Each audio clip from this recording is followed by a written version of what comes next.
يقول أحمد المفوض إله إلهه الأمر ويتجه الإله يقول أحمد المفوض الإله إلهه الأمر ويتجه الإله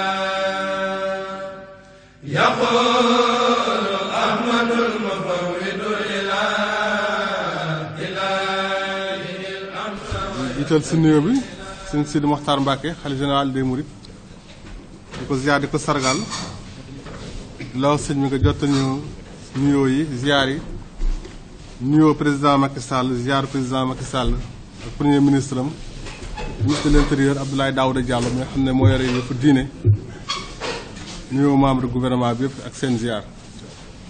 ñu wax suñu mbégte ànd ak yéen si liggéey bi tey sawar si lool ngir suñuy instruction kilifa mais sawar si lool également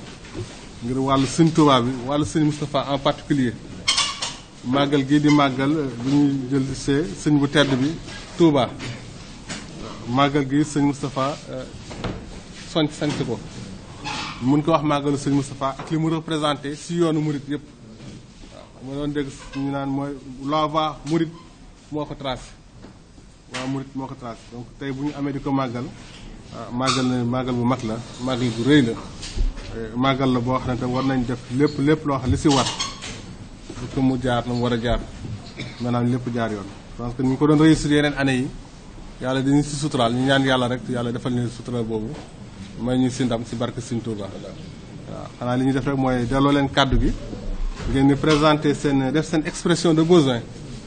par rapport ak loolu chaque chef de service dañ ko joxaat moom tamit kàddu gi pour que mu toll si par rapport ak interpellation bi mu am suñu paree ñu tënk mbir mi jublu si liggéey bi incha allah rabbi. auzu billahi min asheytaani rajim bismillahi rahmaani rahim ginnaaw ba nu santee suñu borom subhanahu noo ngi julli ci yonent bi muhammadu rasulullahi sallallahu alayhi wa sallam sant Sëriñ Tuubaa bu baax di sant ñi ngànk diine l'islam ci Sénégal ak ci àddina bi yëpp di nuyu bu baax gouverneur ci ndaje mi nga xam ne noo ngi koy amal jëme ko ci màggalu ki nga xam ne mooy xaadimu rasul ginnaaw ba nu ñaanalee sunu kilifa sëñ Sidi Mokhtar sunu borom yàggal ko fi te wéral ko nu leen di sant bu baax di sant maire Touba mi nga xam ne maire bi moo ñëwal boppam ñu ànd ak Serigne Abdourahmane Mbacké ànd ak sëñ Ousmane Mbacké dana ñëw ci kanam ànd ak sëñ Omar Mbacké ak sëñ Youssou ànd ak sëñ Baaram sëñ Dan ak sëñ Abdoulaatoum sëñ Aliou sëñ Moustapha Mbaye di koy wax sëñ Dieng Mbaye ak sëñ Saliou Lo ak sëñ Mbaye Longoor sëñ Longoor Mbaye ak ñu bare bari ci délégation bi di nuyu ni ñu fi fekk nga xam ne ñoo ngànk nguur gi te nekk fi tey jàppale gouverneur ci région bi xam nañu seen yéene ci réew mi ci defar ko bu baax a baax te yéen a ngi ci guddi ak bëccëg muy lu tàmbale ci police gendarmerie douane eaux et forêts service yëpp nga xam ne ñoo ŋànk gouvernement bi te di ko aarle ci lu bare bari ak commandement bi itam tàmbalee ko ci sous-préfet sëñ Modou Mbacké Fall jaare ko ci préfet ba ci gouverneur ba mu àgg ci ministre de l'intérieur ak premier ministre ba ci président Macky Sall ñoo ngi leen di sant bu baax ci taxawaay yi ndax di sant bu baax préfet Mbacké itam xam nañ ne mbir yi yombul boo yoree lu ñëpp bëgg loo ca def rek wax dëgg yàlla du doon lu ñu lu xeebu ndax da ngeen a nekk ndey ji seex war a defal ñëpp kon bu nu gisee démb nu yendu fi cër bi ngeen sedd Touba wax dëgg yàlla sunu xol sedd na ci bu baax a baax ci nosin wi ak doxalin wi gouverneur taxawul lépp ba mu yemb ñu yendu fi loolu ab cër la ñoo ngi ciy sant bu baax ak leeral ga ca am lépp ñu wëlbatiku tey noflaay mënoon naa am waaye mu jaral leen déplacé wu waat ngeen ñëw ba fii la ñu defoon démb ñu nar ko tàmbaliwaat yaakaar naa ne loolu itam acte de patriotisme la waaw lu am solo la loo xam ne wane na ne fonk ngeen liggéey bi ñu leen dénk fonk ngeen seen réew fonk ngeen la mission régalienne qui nous est confiée alhamdulilahi rabbil alamin kon tey màggaluk Serigne Touba la guy amee ci Daaru Xuddus di commémorer di symboliser delluk Xaadimu Rasul jóge Njaaréem fi mu nekkoon surveillance résidence surveillée delluwaat ñu yóbbu ko Touba muy bis bi mu ñaanoon sunu borom ne ko na nga def bis bi nga xam ne ci lay dellu si ci yow mooy bis bi ma gënal loolu la ko wax wajaal xayra ayaami al yawma alqaaka loolu la Xaadimu Rasul waxoon ñaan ko sunu borom bind ko bàyyi fi kon bis boobee résidence surveillée bi mu nekk Jurbel nekk fi 15 ans sos Touba ngir l'islam muy dëkk bu jafee gis dëkk boo xam ne dañ koo sos mu nekk deuxième capitalu réew ma ñu ne l'islam a tax ñu sos ko loola lu jafee gis ci àddina bi la te Sénégal la ko sunu borom jagleel jaare ko ci Xaadimu Rasul kon nag bis boobee nga xam ne dëkk boobee mu gënoon a bëgg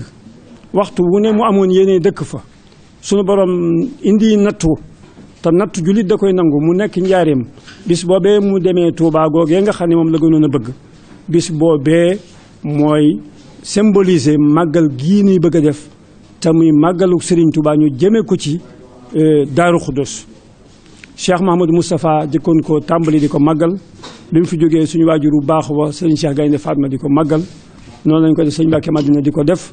ñun ak ñi fi desoon ñëpp ba mu agsi tey jii ci sëñ Ahmadou Makhtar yal na ko fi yàlla yàggal te wéral ko kon nag ñoo ngi leen di sant bu baax ci taxawaay yi ñu daal di tàmbali kon wéy ci liggéey bi kon nanu ko waxe woon rek yàlla na ko tàmbalee ci bismillahi rahmaani rahim eggalee ko ci alhamdulilahi rabil alamin jërëjëf. maa ngi dellu rek di nuyu sëñ Abdourahmane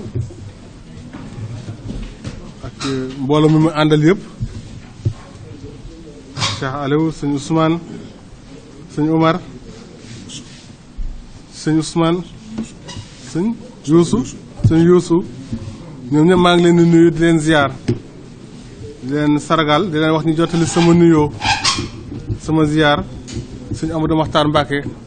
xalif Daaru Xudoos xalif sëñ Modou Moustapha ñu jottali sama nuyoo sama ziar sëñ Sidi Mokhtar Mbacke xalif général des Mourides di leen waxaat rek dégg nañu seeni doléance expression des besoins bi ñëw na leer na jox nañu ko ci document mun naa sax jox nañu ko ci fiche ndax tënk nañ ko ci benn page léegi exploitation bi day gën a yomb su kayit ngay génne nga xool lañ la laajoon nga seet la nga ci war a def moo tax yaakaar naa ne chef de service bu ñu fi jógee engagement yi ñu fi jël li ñu fi ne dinañ ko mën a réaliser dinañ ko war a mën a réaliser kon nañ leen ci gërëm bu baax ci ni ñu ko defee ngeen ko defee tax na ñu gën a gaaw tamit ci réunion bi ndax daanaka mën naa wax ne matu sax 1h30 temps bi ñu jëlal ñu ngi leen ci gërëm bu baax ci méthode boobu ngeen utiliser leen wax ne rek gis nañu li ngeen ci demande yëpp ci wàllu santé hygiène assainissement parce que lu ñu mën a réaliser la lu ñu mën a def la médecin chef bi wax na ko chef service d'hygiène wax na ko waa ONAS tamit wax nañ ko mairie bi li ñu ci war a liggéey yaakaar naa ñëpp daal dañ lënkaloo pour que poste de santé yi ngeen laaj muy ñett ñu mën ko réaliser xam naa ne loolu yomb na ñetti ambulance tam war nañ ko mën a am toilette mobile yi xëy na loolu la ñuy posé Dakar mais ñu leen yaakaar ne ONAS nañu ko mën a defaral li ngeen wax ci wàllu pompe dëkk bi tamit saupoudrage bi tamit yaakaar naa bu ñu ko xoolee diggante mairie ak service d'hygiène lu ñu war a mën a réaliser la noonu tamit ci vidange fosse septique yi ngeen wax xam naa ne diggante mairie ak ONAS tamit dañ ko mën a réaliser donc wàllu santé hygiène ba assainissement comme opération set setal bi tamit heureusement que léegi UCG unité de coordination et de gestion des déchets solides am nañu léegi un représentant dans la région mais Touba la nekk far parce que Touba mooy grande ville bi Touba la nekk far xanaa dina mën a ànd ak yéen pour mën a def opération set setal boobu. li mu laaj si Diourbel tamit si journée 10 octobre tamit parce que dañ si mën a ànd ak yéen pour mën def opération boobu. dégg nañ tamit li ngeen laajte si wàllu ndox wàllu hydraulique loolu tam lu ñu mën a def la déjà kay hydraulique moom bu ñu ko waxee dañuy naan Serigne Cheikh ban côté ngay toogee ñun koy bëgg am suñu wet ndax Maawu Rahmati ak administration collaboration bi si nekk. di ko si sant bu baax a baax je crois que liggéeyam si wàllu ndox mi yaatu na rëy na bu ngeen bu bokkee si seen kër tamit te war nañ ko si sargal bu baax a baax si seen kanam voilà ngeen jottali ko xalifa bi. donc vraiment li ngeen daal ci 10 bâches souples yaakaar naa ne am nañ ko Touba 6 citernes yi ngeen wax tamit am nañ ko Touba xëy na li ñu doon jàppale waa Dakar si kii bi mooy tax yaakaar naa ne li ñu fi yóbboon dañu ko rapatrier pour mun a assurer d'abord màggalu Daaru Xudoos mais ensuite màggalu Touba waaw ndax ni ñu koy waxee rek loo def si màggal gi daanaka da nga koy def loo xam ne day préparer màggal gi di ñëw en principe soo paree dootoo si dellu siwaat waaw surtout yenn aman nii donc yaakaar naa ne 6 citernes yooyu dañ leen ko mën a indil bonne fortaine yi nekk wër bayti tamit li ñuy réparer la pour que ñu mën a am ndox mun pression bu doy ak ndox mu doy ndax ndox tamit bokk na si élément essentiel u màggal noonu tamit courant élément essentiel u màggal la yoo xam ne donc bu amul déjà ndox day commencé manqué et màggal bu baax tamit wala màggal gu neex du mën a yomb kon li nga def délai hors de stage 3 jours avant 3 jours après nañ ko def entretien éclairage public loolu tam mairie dina si ànd ak Sénélec ñu def ko groupe électrogène bi tamit waaw parce que technique moom la mbirum technique moom loo si am assurance foog nga denc benn moyen de secours parce que mën na la njuy à tout moment je pense que bu boobaa tamit dinañ indi groupe électrogène bi pour mën a xam ne bu en cas amee ñu mun ko taxawal. li ngeen wax si branchement provisoire tamit je pense que Sénélec leeral na leen ko ñaar la ñuy maye ñoom bu fekkee laaj na yeneen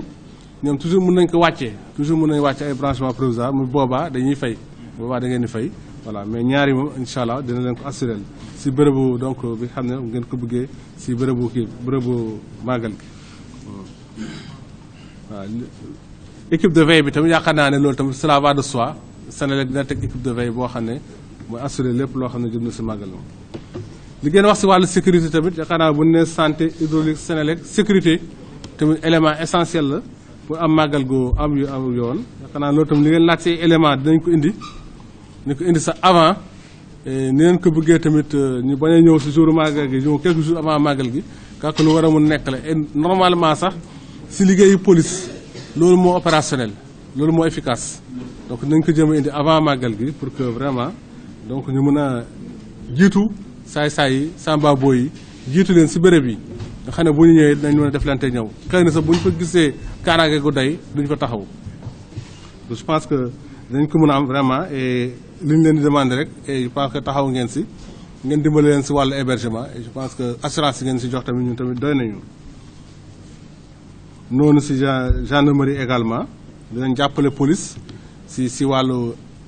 li wër Daaru Xudoos te xam ne nekkul secteur gendarmerie mais dinañ leen jàppale tam si yoon wi parce que màggal ñu bëri dañuy ñëw dañ leen jàppale si yoon yi pour que circulation bi mën a fluide ba xam ne jafe-jafe du am. li ngeen si jaamande si wàllu barrière tamit je pense que sans barrière dinañ recenser déjà li am Touba gendarmerie am na 30 am na lu si police am li ñu war a compléter tamit élément GMI yi di ñëw indaale complément bi yaakaar naa sans barrière du loo xam ne bëri na loo xam ne force de sécurité Sénégal yi mënuñ ko réunir donc diggante gendarmerie ak police war nañ mën a am sans barrière yooyu. dégg nañ li ngeen wax si wàllu bâche xanaa ne dinañ ko jottali ministre de l'intérieur si wàllu sans bâche yi ngeen demandé si wàllu chaise tamit am na lu fi nekk. dinañ ko mettre à votre disposition li xam ne laaj na complément tam dinañ ko wax waa DMTA pour ñu mën ko compléter li tribune bi tamit am nañ fi tribune heureusement am nañ fi tribune donc loolu tamit lu ñu mën a lijjanti la ba xam ne vraiment duñ ko jëlee ji sax Dakar fii si région bi dañ ko mën a lijjanti tribune bi. si facilitation yi ngeen si wax si wàllu douane tamit je pense que yàgg nañ jël disposition yooyu nañ jël disposition pour que vraiment ak unités yi nekk zone centre yëpp.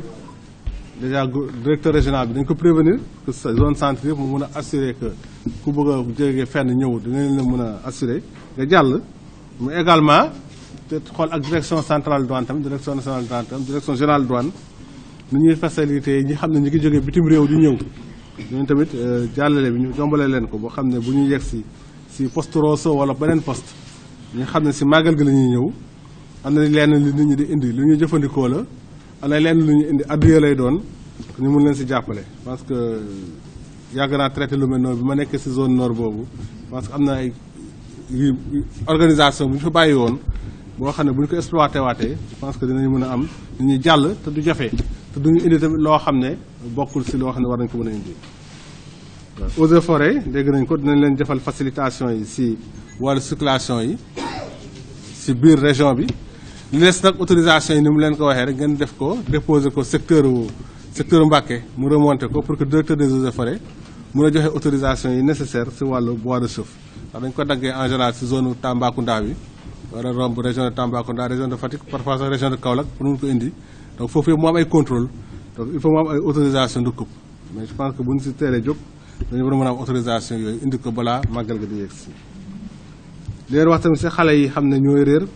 tamit dinañ ko toppatoo ak AMO déjà am nañ service Mbacké dinañ ko wax te contact bi ngeen di jox tamit dinañ ko jël dina rapproché aussi yéen pour xool ñooñu tam dañuy laaj logistique ay kër yu ñu mën a dal ak yenn faveur yu ñu leen mën a defal pour que ñu mën fa nekk ak xale yi waa que dinañ jël contact ak seen responsable commission sociale pour mën a lijjanti loolu balaa màggal ga di ñëw li ngeen wax si wàllu denrée yi tamit dinañ toppatoo approvisionnement bi dinañ toppatoo contrôle qualité bi ak contrôle des prix am na prix yoo xam ne dañ leen homologué dinañ leen ko contrôler ba xam ne véritablement kenn du jaayee njëg bu ëpp njëg bi xam ne moom la état bi prévoir dinañ ko contrôler également ba xam ne qualité bu bon du fa dugg marchandise prohibé itam du dugg ba ñu mën a def màggal goo xam ne wax dëgg yàlla benn jéyee du soo jógee occasion la pour koo xam ne la amoon nga la lëjoon yëpp nga tëgg koo jaay nga indi ko si màggal gi wala dugal ko biir Touba si waxtu woowu nañ veillé ba xam ne kenn du fi dugal loo xam ne war a ko woon dugal waaw nañ veillé également qualité bi dañ veillé surtout approvisionnement bi tamit mat et prix yi tamit nit ki respecté prix yi dégg nañ li ngeen wax tamit si wàllu télécom parce que Sonatel 4G bi ñëw na déjà Touba c'est très bien dégg naa à part Dakar daanaka Touba rek moo ko am et je pense même c'est pas toutes les zones de Dakar waaw je pense donc que c'est une excellente chose mais également ligne ADSL bi tam gis nañ ko parce que ku léegi màggal ak moyens technologiques yi tax na ku nekk fa nga nekk mën nga màggal soxlaatul ñëw Touba pour màggal nit ki mën na nekk Australie màggal nit ki nekk Italie màggal nit ki nekk Afrique du Sud màggal je pense que donc à travers internet et loolu la ñuy soxlaa donc ligne ADSL et je pense que Sonatel dina jël disposition ñun ñëpp daal si administration mën ngeen compter si ñun incha allah dinañ jël disposition yi di war pour mën a am màggal goo xam ne dina fayib mucc sayib sëñ Moustapha nag jar ko xam dimension sëñ Moustapha bu ñu nee premier xalif de sëñ Touba tracer la voie mouride da nga xam importance am donc su jotee ñu màggal ko donc war nañ ko mën a wax màggal gu rëy wan ko nit ñi parce que bu dul woon ak pasteefam bu dul woon ak taxawaayam je pense que yu bëri du réalisé wu donc waaw nekk successeur bu leen noonu foog nga taxawaay bu mat sëkk am pasteef bu mat sëkk pour que nga mën a continuer li fi sa waajur bàyyoon moo na continuer ko ba tey mu laaw yaatu si Sénégal gi yëpp si monde bi yëpp ah donc véritablement loolu lu ñu war a màggal la lu exemple war a joxe bu baax a baax sénégalais bu nekk ah parce que yaakaar na Pastef boobu ñëpp ko amoon je pense que réew mi dina gën a yokk fi mu taxaw donc véritablement nañ si taxaw ñun tamit ak Pastef ak takkute ah pour que roy ko moom si ni mu doon doxalee ah pour que màggal gi tamit mën a ressembler dimension bi mu am moom. alhamdulilahi rabil alamin noo ngi dellu di julli ci di sant suñu borom tabaraka wa taala di julli ci yonent bi Muhammadu rasulullah sallallahu alayhi wa sallam di sant Serigne Cheikh Sidi Makhtar Mbacké khalife général des Mourides ñaan yàlla yàggal ko fii ci sunu kanam ba liggéey bi ni naanal Serigne Touba mu eggale ko di ñaan sunu kilifa Serigne Ahmadou Makhtar xalifa Daaru Xudoos sunu borom yàggal ko fi lool mi nga xam ne mooy xalifa Cheikh Mouhamadou Moustapha Mbacké ñu ñëwoon fii tey ci njaarim ci kër gouverneur monsieur le gouverneur ñu lay sant bu baax ak ñi nga bokkal CRD bi muy réunion générale bi nga xam ne moom la ñuy def di ko jëme ci màggal yi te tey ñu jëme ko ci màggalu ko Serigne Touba ci Daaru Xudoos muy commémorer di symboliser dellu Serigne Touba ci sunu borom mu amee woon fii ci njaareem ñu yóbbu ko Touba bis boobee la ñuy màggal ci Daaru Xudoos muy bisu Serigne Touba kon noo ngi sant ñi teewoon ci béréb bi ñëpp tàmbale ko ci gendarmerie police sapeur pompier santé hygiène ONAS mairie bu Touba hydraulique Senelec douane commerce AEMO Sonatel ak ñeneen ñi nga xam ne tudduma seen tur te ñu teew fi te ci participer bu baax a baax a baax noo ngi fi ñëwoon nag ci turu njabootu Cheikh Mouhamadou Moustapha gépp te ca njiit la jiitanu di sunu sëriñ di sunu lépp muy sëriñ Ahmadou Makhtar Mbacké yebaloon nu fi ñu waroon def CRD bi fii kon defe nañ ko na mu ware ñëw nañ fi wax lanu bëgg ngeen wax ñu ba dig ñu sax loo xam ne raw na sunu njort te lu ngeen ñu mës a wax def ngeen ko ndax réew mi ngeen di liggéeyal loolu sunu xol sedd na ci bu baax a baax ñoo ngi seere sunu mbégte ci loolu ndax màggal gi dafay màggal gu am solo muy màggalu Serigne Touba kenn ku ne xam na ne Serigne Touba fi la defee woon résidence surveillée nekk na fi 15 ans ci njaareem yoo xam ne génn te dëkk bee mu sos di Touba muy dëkk bi nga xam ne boo dee seetlu ci dëkk yi l'islam ñi nga xam ne dañ leen a sos ngir l'islam ñu dem ba nekk deuxième capitalu réew ma ñu nekk yaakaar naa ne boo ko doon seet ci jamono du bari ba léegi loolu war a doon fierté Sénégal dëkk boobee mu bis boobee nga xam ne fi la sëñ bi jógee Cheikh Mamadou Moustapha yóbbu ko Touba loolu itam dana tax ci njaareem ñu amal fi bis bu mag boo xam ne le 10 octobre lay doon bis bu mag la ñoo ngi cay woo ñëpp moom itam Touba itam kenn ku ne xam na ne espace géographique bi Daaru Xudoos occupé ci Touba danañ def setal boo xam ne le 14 lay doon ñoo ngi ñaan waa Touba yëpp teew ca fépp fu waay nekk ci Touba na bale foofa te xam ne Touba genn kër la kër Serigne Touba la loolu la ñu bëgg kon monsieur le gouverneur ñu ngi lay sant bu baax ci taxawaay bi nga xam ne taxaw nga ko te kenn ku ne gis nañ démb fi la ñu yendu ñu jëmee ko ci màggalu Touba gi ñu ngi tàmbalee suñu cant ci sous-préfet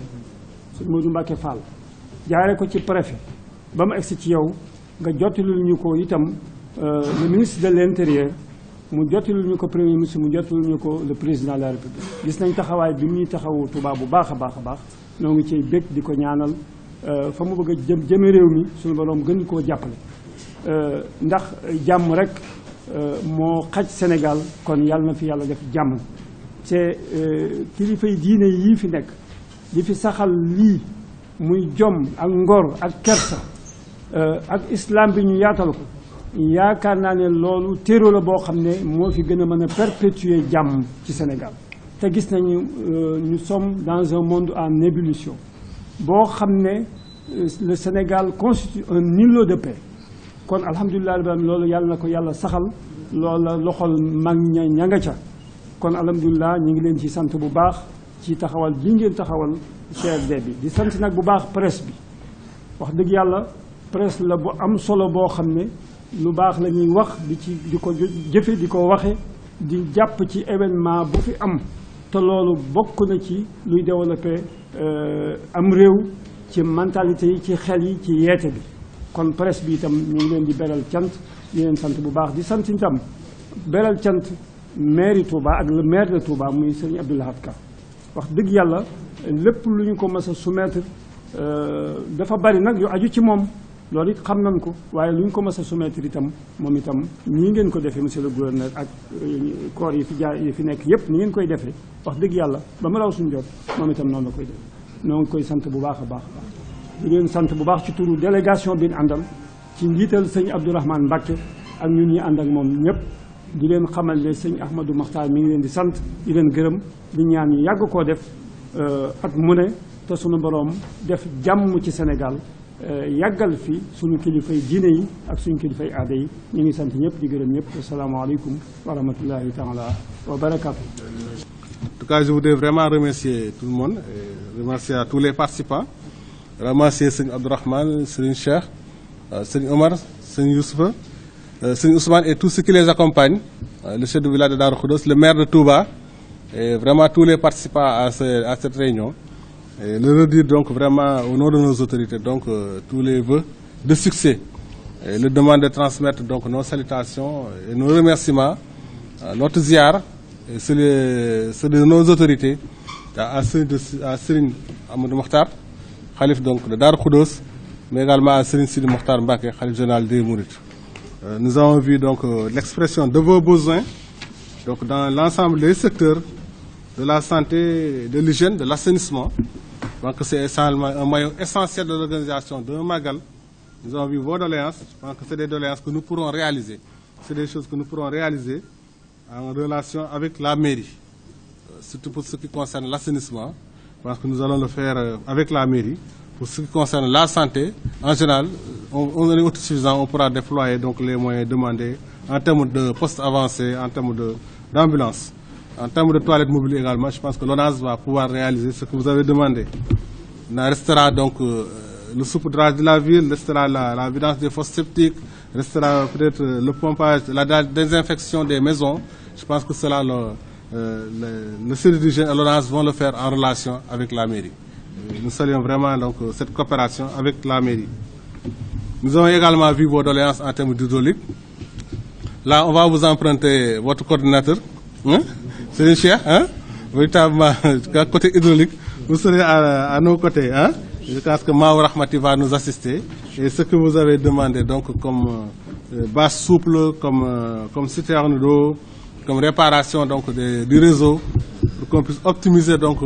la fourniture en eau. Donc, je pense que tout cela pourra se réaliser assez aisément. Donc, c'est dans nos cordes. Nous avons également vu vos requêtes en termes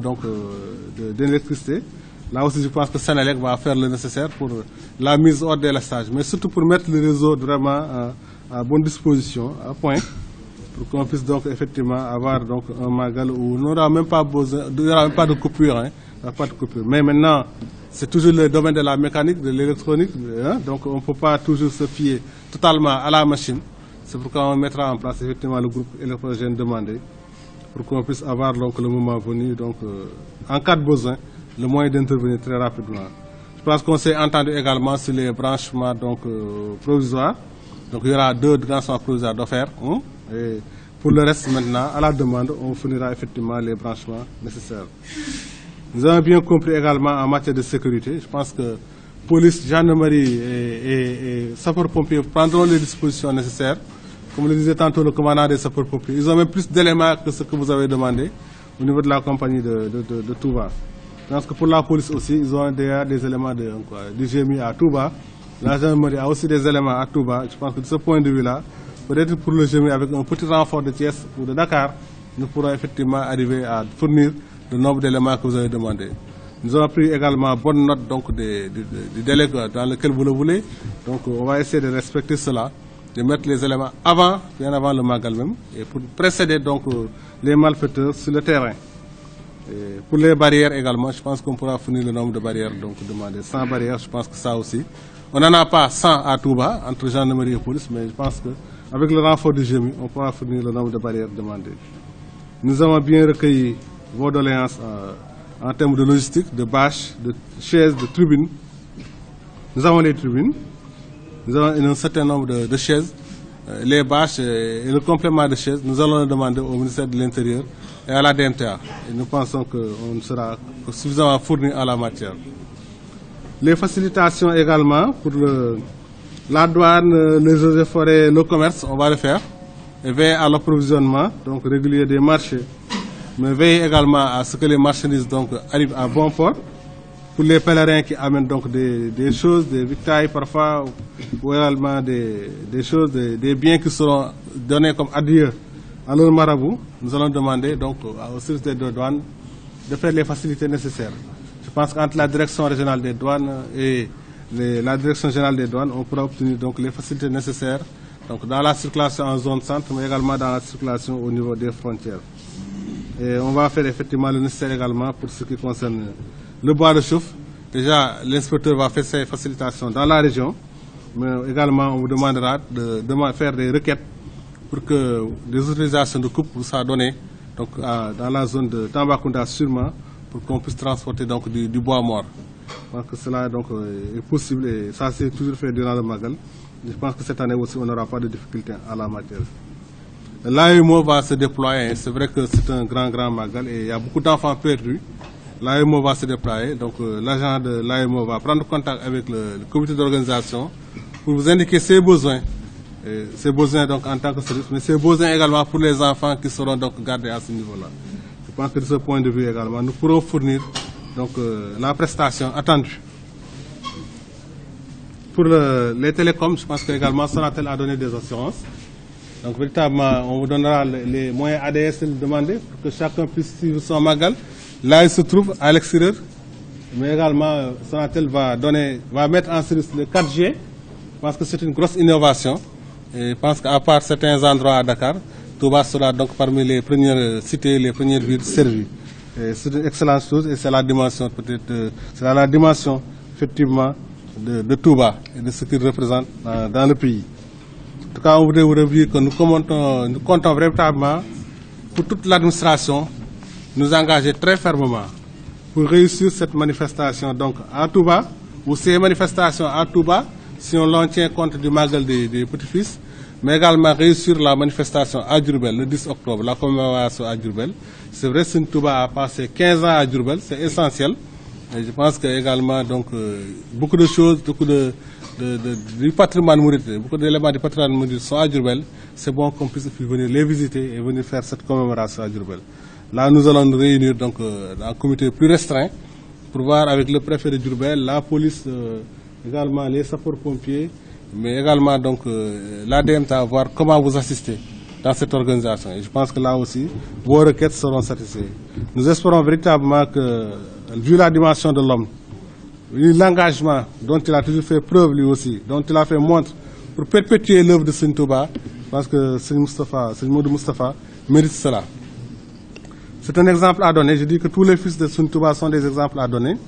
Lui en particulier. Voilà, parce que si ce n'était pas son engagement, sa détermination, sa force de caractère, je pense que le mouridisme n'aurait pas été ce qu'il est aujourd'hui.